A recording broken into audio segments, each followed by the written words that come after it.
You're listening to Thinking Outside the Bud, where we speak with entrepreneurs, investors, thought leaders, researchers, advocates, and policymakers who are finding new and exciting ways for cannabis to positively impact business, society, and culture.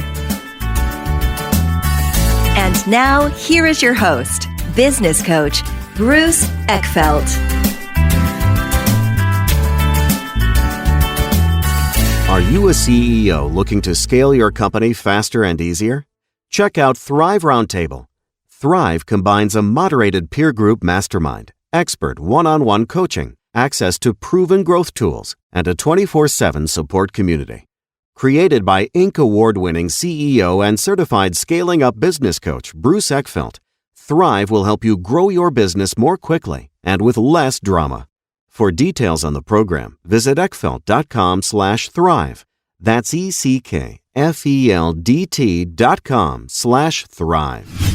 Welcome, everyone. This is Thinking Outside the Bud. I'm Bruce Eckfeldt. I'm your host. And our guest today is Tyler Stratford. He is cannabis consultant at Stratford Cannabis Consulting. We're going to talk to him about the work that he's been doing in cannabis, the insights he's had, working with lots of different companies and really kind of seeing this market from different perspectives. And we're going to talk about kind of where we are in this market and where we are in terms of development, where we are in terms of the legal market, the illicit market, and really kind of what companies can be doing, what cannabis companies, cannabis leaders, can be doing, should be doing to really grow their businesses, grow the industry so we can have a successful, positive, beneficial cannabis industry for society and wellness and, lots of interesting kind of things going on in the cannabis world right now with new states coming on. Everyone's talking about legalization and federal policy, which we'll see how that plays out. But, I think it's important to really kind of understand how these things are going to affect the industry and what might be happening. So with that, Tyler, welcome to the program. Thanks for having me, Bruce. I'm excited to be here. Yeah, pleasure to have you on. So before we kind of get into all the things you're doing today and what's going on in the world of cannabis, give us the backstory. How did you get involved in cannabis? What got you started? Give us the journey that you've been on. Absolutely. And thanks for asking. So it's very interesting. And I come from a kind of crazy, different amount of perspectives that I kind of bring to the table here. But I was actually in the Army. And my parents were operating like a small fix and flip houses company. And when that market crashed in 2009, that was the same year that Colorado legalized medical cannabis and provided real structure around it with dispensaries and licenses for vertical integration and, kind of even wholesale structure. So that's what they got into. I had known they had partaken of cannabis from a young age, so it was pretty normalized for me. They were just normal adults. And anyway, I was in the Army at that time, and when I got out in 2011, I kind of started from the bottom, working my way up, and really just kind of holding every position that they needed help with, which in the beginning was kind of everything, So I got the chance to hold a lot of different perspectives there, from working my way up to manager of our vegetative cultivation and then becoming our director of compliance, which for a small vertical company with one license in Boulder, Colorado is not a grand position, but the title was nice. I got a lot of perspective there, and I helped a couple other companies locally just transition from medical to dual medical recreational cannabis. And so that was really another way for me to cut my teeth as the regulations changed in Colorado. And then I actually went to work for MJ Freeway, which is now known as Akerna.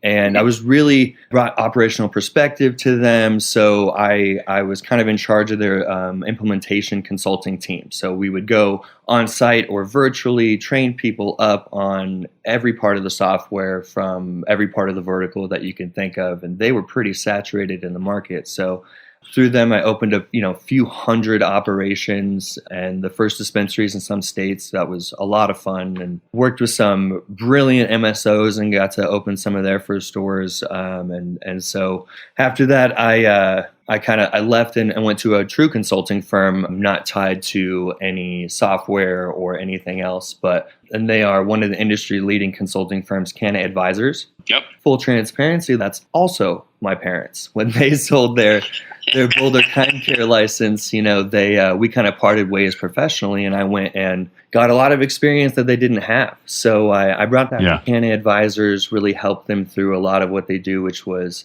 getting applications in and winning licenses in emerging markets, more on the business planning side of things. And I brought that operational perspective to them, doing floor plans, security overlays, security procedures, dispensary SOPs, all of the things. And got a lot of exposure through that, especially in the new markets. And I'm sure just was saturated with reading regulations, and with that perspective really, has given me some things I'm happy about and some things I'm pretty disappointed in so far in the cannabis industry. But my most recent project was a dispensary and delivery service in South Lake Tahoe in the East Oakland area called CannaBlue. Go check them out. They're awesome. They're up there in South Lake Tahoe, and they also have East Oakland operations for delivery. Awesome. I'm curious what you learned in the early days, working for, your parents', company. Like what was it about actually, touching the plant and, learning kind of from the ground, both literally and figuratively, about the plan and about the business? Like, what were your takeaways having that experience? Oh man, that really, it was an industry that had such a capacity to do good. I saw it heal family members. Obviously, everybody's got a real personal story and connection, whatever it is, to cannabis. But I also saw a community around it. I actually had never partaken of cannabis until I was working in the industry, 420 exactly. Yeah. I was like, hey, my mom grew it. I could probably. Poetic. Yeah. Yeah. But, the perspective was, especially in Boulder, which was a really highly regulated area in Colorado, their local laws were really strict. From cultivation having to be zoned manufacturing, which just had higher standards than really a grow facility needed to have. And I saw that kind of coming out of the initial phases of it, especially in a place like Boulder and like a lot of other municipalities in the states that have just kind of ridiculous regulations because they were afraid of what the business would mean for their township or county. Like,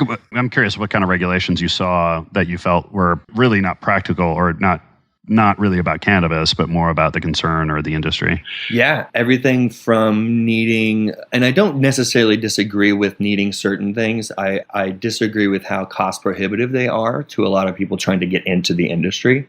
So at that time, certain standards for, like I said, the manufacturing status of a cultivation facility, which did not need to be that high, like indoor sprinkler systems and high levels of fire protectiveness that we just didn't quite need. And, that it also cost us more per square footage to get certifications and things like that. Even our plumbing and electrical had to be to a different standard. So it was mostly cost prohibitive and time prohibitive, which, time is money. So the longer we had to build out our cultivation, it kept us from actually running the operation. So that, and then really just the regulatory hurdles of something being treated with such just honestly fear. And to their credit, it's still technically a Schedule 1 substance. So understandably, they're protecting themselves, but therein lies the problem. Yeah. The second thing would be packaging, really. It's the ASTM standards for childproofing are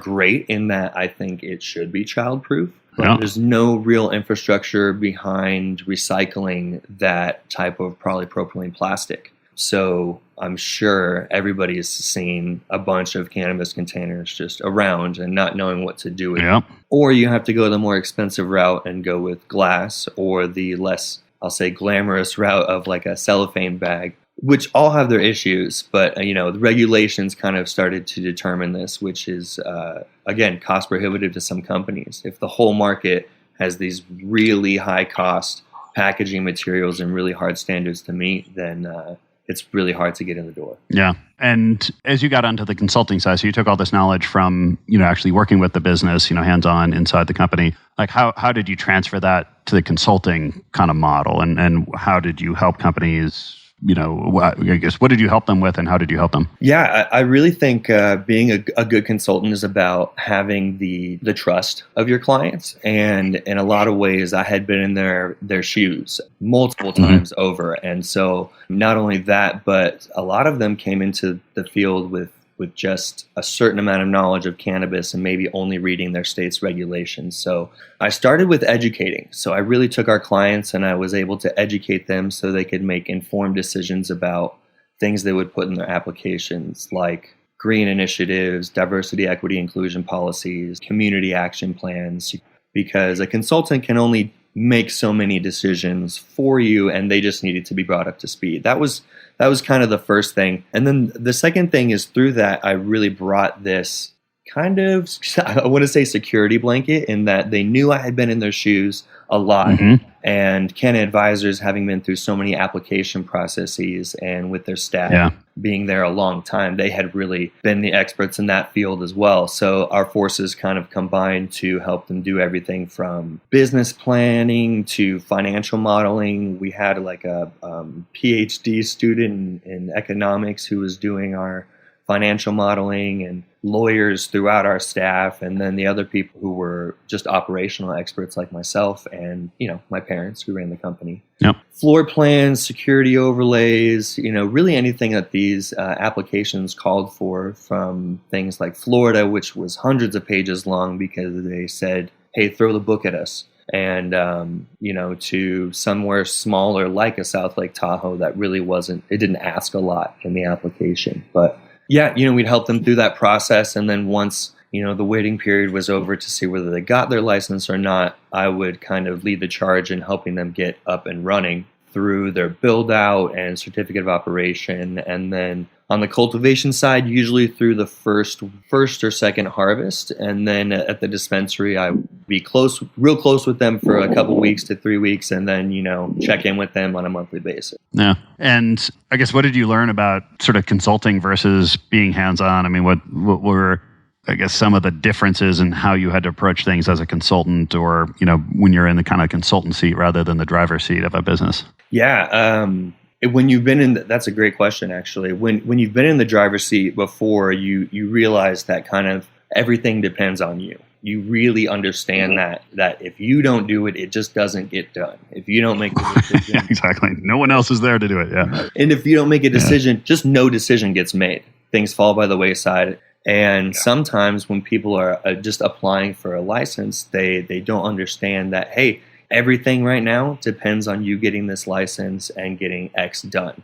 And when they get the license, they don't realize that, hey, it's you and maybe 3 or 4 other people. Yes, you're an owner, but you're also an employee. You need to be wearing all the hats of the employees that you don't have employed yet, and get this thing up and running. So I've seen multiple businesses not necessarily fail, but people who got out a lot sooner than they had to because they didn't kind of take it seriously at the beginning. And then most of the value really was just in the license itself. So that, and then, really you can have all the money in the world, but if you don't bring to the table true cannabis knowledge and intent to do good in the industry. And by that, I mean focusing on the fact that, yes, we kind of have competitors, but we more have collaborators. Our dispensary down the street, their problem today is going to be our problem tomorrow. And we need to have a united front to make sure this industry is built the right way. And people who don't have those interests often get isolated and left out of important conversations or regulations because they're worried about just number one. Yeah. So those are probably the two biggest things. And then, from there, it just kind of spirals downward if you don't focus on those two big things. We're going to take a quick break to hear some words from our sponsors. If you've always wanted to try meditation but think to yourself, when would I have time? You should check out Headspace. Headspace is your daily dose of mindfulness in the form of guided meditations in an easy-to-use app. Headspace is one of the only apps advancing the field of mindfulness and meditation through comprehensive, clinically validated research. Headspace really can help you feel better. Overwhelmed? Headspace has a 3-minute SOS meditation. Need help falling asleep? Use Headspace wind-down sessions. And parents, Headspace has morning meditations you can do with your kids. Headspace works for you, on your schedule, anytime, anywhere. Headspace is meditation made simple. Go to headspace.com/C-Suite for a free 1-month trial. You'll be able to access Headspace's full library of meditations for every situation. This is the best deal offered right now. Head to headspace.com/C-Suite today. And now back to our program. Yeah, like a lot of businesses and a lot of startup stuff, you have the added complexity of the cannabis environment, the regulatory structure, sort of the battling various forces, whether it's tax issues, banking issues, regulation issues. Yeah, we play with live ammo. Yeah, exactly. What I guess what are the big things that you see in the industry right now? Like you've been doing this for a while. You've worked with several companies. You kind of see this market develop. What is working from your point of view in terms of the cannabis industry, and what is not working from your point of view? Great question. I would say one of the biggest things right now, I'll say in the current biggest cannabis market to date, which is where I am in California, is overregulation, overtaxation, and to the tune of eighths at some places, over $100 out the door, whether that be because of an additional local tax. That's something like a tax on gross, not net profits, or net sales rather, and just a lot of the regulations that don't make sense that are really cutting our operators off of the knees and also making them have to jack up their prices just to make their margins. Yeah. I know that's happened in a lot of markets. I'll say another big one is really just, I'll touch on the regulatory side of this because really I think there is a lot of issues, but we could talk about them for hours. But the real follow through of the efforts of the whole cannabis industry in the aspect of diversity, equity, and inclusion. Yeah. For people who have been historically disadvantaged or are victims of the failed war on drugs. And some people are exploiting the kind of current loopholes in some of the laws. Some people are not getting an opportunity to not even just have a seat at the table, but own the table, control the conversation for once. And that's really, in my mind, on the regulatory side, because they don't just need a discount in application fees. It's not just about the cost. They need, like in Michigan, you can actually apply, and if you qualify enough, you can get 75% off of your application fees, which is no joke. It's a significant amount. But then what? There needs to be a more holistic approach where the businesses are supported with much more than just not having to spend money on ridiculous licensing fees. So whether that be career counseling and expungement, whether that be actual stewardship of their business, whether that be resources to vendors that actually give them an ongoing benefit, or some kind of subsidized grants for those companies that aren't just on application fees, but meant for other things. Or, hopefully if the banking situation gets changed, not at least helping them find some kind of local credit union who won't charge them an arm and a leg just to keep their money there. So that would be probably the biggest and number one thing. But I'd say a big underlying thing that actually Canada is doing a better job of, in my opinion, than anywhere in the United States other than maybe Maine, is realizing that the recreational market and even the medical market in the states that only have that is always going to compete with the illicit market. So if they don't pay attention to not just what their prices are, but what they're forcing the prices to be on the sales side of things because of their taxes or because of excise or whatever it is, then that illicit market's always going to be there. And I forget if it was 2018 or 2019, but California still produces something like 7 times the amount of cannabis they consume. So the illicit, on a legal level at least, so the illicit market is definitely alive and well, at least in the biggest market, and I'm sure it is in most other places too. Yeah, I'm curious what you feel. Like, what do you think the market premium is that people are willing to pay for legal weed, right? Like if you look at just as a percent increase off the illicit market, do you have a sense of what is the value of that, right? Because that's always the question, right? Like, do I go to the dispensary, and pay the legal weed prices, or do I call, Steve, who can show up at my door and give it to me for X% less? I mean, yes, it may not be tested. Maybe, I'm not sure exactly where it's coming from, right? But what do you think the market delta is on the premium people are willing to pay for legal tested, documented weed? I would say it's under double. Yeah. Okay. So then people aren't going to pay twice as much. No, they're just not. If on a general basis, I know there are shops that are selling eighths over $100 and they're getting it. Yeah. And I know that even shops are selling them for not too much less than that, and they're still getting it. But that's not enough to choke out the illicit market.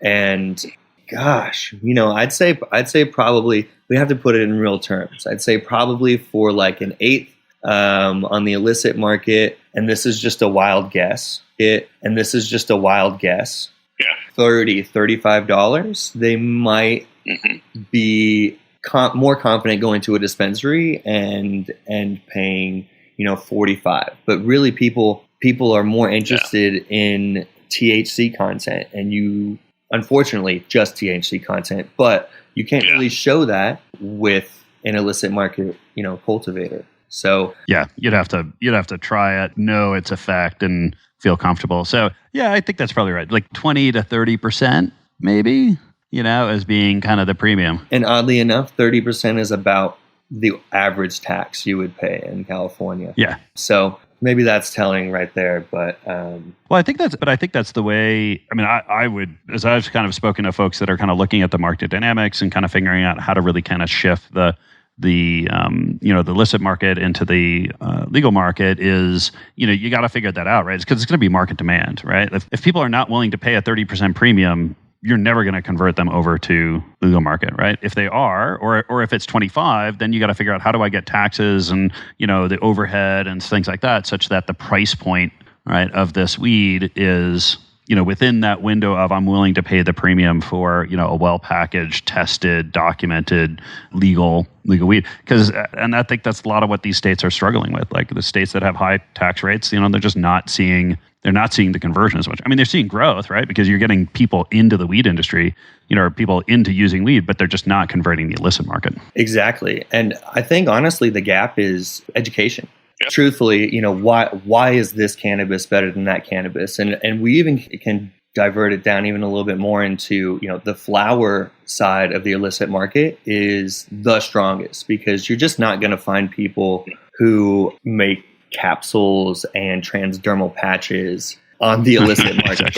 That's just not really going to happen. So I think as product differentiation spreads for cannabis, and there's a lot more product types like water-soluble THC powder, and the drinks that are now really delicious and actually focused on proper dosage and things like that, that people will pay more of that premium, because you really can't get a lot of those things on the illicit market. And people have really started to embrace, as operators, the side of educating the customer as part of their customer experience or customer journey from the time they walk in, because the more educated you are, generally you will buy a higher priced product because the quality is better. And much like we don't have a lot of moonshiners nowadays, I imagine that we won't have a ton of illicit growers down the road. But that the same can be said for people who grow tomatoes at their house. How many people do that? And cannabis can be compared to that in a lot of ways too. So we'll see. But I think that illicit market competition and acknowledging that is a big hole that the regulators need to be aware of. Yeah. And do you see states, I mean, just as we're kind of thinking through the different states and how they set things up, and you mentioned Maine, what other states do you feel are either sort of doing it right or doing interesting things, or, that are notable in terms of how they're kind of setting up, executing, managing their cannabis policies and their cannabis markets? I'll highlight Colorado for sure. They, especially with Jared Polis as governor, they've initiated some new and further reaching diversity, equity, and inclusion plans. They've also listened to the voters and allowed them to start doing delivery, which is a new thing in Colorado. A lot of people think there's delivery there already, but not legal delivery. They're a little behind the times, but the first one kind of just announced its opening in the last few weeks. And they also, I feel like in their regulatory structure, they always allow the local municipalities to add to regulations, but not take away from. So there are some counties and cities that don't want delivery, and so be it. They voted against it, and the people can't own a delivery there. And honestly, I think that's a good way of handling it. I also think that Michigan is doing a pretty good job, coming from a really, probably the second or third, I forget, largest medical program. They actually had twice the infrastructure that Colorado did before they went legal. as far as number of patients and dispensaries and product being sold and moved. So I think they're doing a really good job. They're also allowing a lot of local municipalities to opt in or opt out to certain regulations, really add to them in that way. So some have not allowed dispensaries, but allowed the manufacturing and cultivation side of it, which is interesting as well, because if the county or city is already predisposed to being a manufacturing or warehousing district, then it also fits. So it's kind of a really good fit, I think, for that kind of regulatory structure. Yeah. Anyone else that's doing anything that you've seen that's been interesting? Illinois has taken some stabs at really trying to implement some diversity, equity, inclusion into their licensing process, and their market's growing. I would say really my favorite markets right now are the ones that aren't just completely overtaken by giant MSOs. Yeah, exactly. So like Pennsylvania is one of those markets for sure. Illinois is becoming one of them if they're not mostly already. Yeah. And really it is, again, that regulatory structure that keeps them from just acquiring a certain number of licenses. Sometimes is the restriction, or still needing to have local ownership instead of an out-of-state company like Cresco or GTI or Columbia Care or somebody like that. So, Maine for sure. They've just really built their structure very slow. There's a lot of mom and pop shops. They allowed home grow very early, and they haven't been too strict on their structure. They still have a high level for testing, which I still agree with, but their prices have settled out there too, as far as I know. I can only look on the online menus and read Reddit so much, but yeah. And what do you think are the big? Everyone's talking about kind of federal legalization and stuff, but what are the big things that you think are going to happen on the federal level, or that you're kind of watching, or you think companies need to be kind of paying attention to on the federal level as this market develops and as things play out? Yeah, a great question. I'm excited about things like the Safe Banking Act. If something like that passes and we just kind of get a foot in the door of being able to act like other businesses in this country, then that'll really help the industry out. So stuff like that excites me. I don't want to comment too much on if I think it'll happen in this administration. When it will happen, yeah, exactly. But I think any step forward like that is a good step. And then really just a national decriminalization, a national expungement would be the next most exciting thing to me. And because right now there are people serving life sentences in prison for an ounce of cannabis, and that is, obviously terrible. So those are the things I'm excited about. But I think on a local level, there's some interesting states that are going to help turn the tide. States that were maybe even violently opposed to cannabis that are seeing benefits. And I think nationally that'll help turn the tide too, because hopefully if those people are representing their districts appropriately, then they're going to, see how much of a benefit cannabis is. I want to point out Kentucky, but I won't too much. Mitch McConnell hasn't done much for the cannabis industry yet. His state does a lot for it. So it's kind of interesting. Yeah, interesting. Tyler, it's been a pleasure. If people want to find out more about you, about the work that you do, what's the best way to get that information? Right now is just to hit me up via email, and that would be Tyler, Tyler, at stratcc.com. That's StratfordCannabisConsulting.com. Great. I'll make sure that that link or the email is in the show notes so people can get that and reach out to you. It's been a pleasure. Thank you so much for taking the time today. Bruce, thank you so much for having me. It's been great. That's it for this episode of Thinking Outside the Bud. Be sure to subscribe using your favorite podcast app so you don't miss our future episodes. See you next time. You've been listening to Thinking Outside the Bud with business coach Bruce Eckfeldt. To find a full list of podcast episodes, download the tools and worksheets, and access other great content, visit the website at thinkingoutsidethebud.com. And don't forget to sign up for the free newsletter at thinkingoutsidethebud.com/newsletter.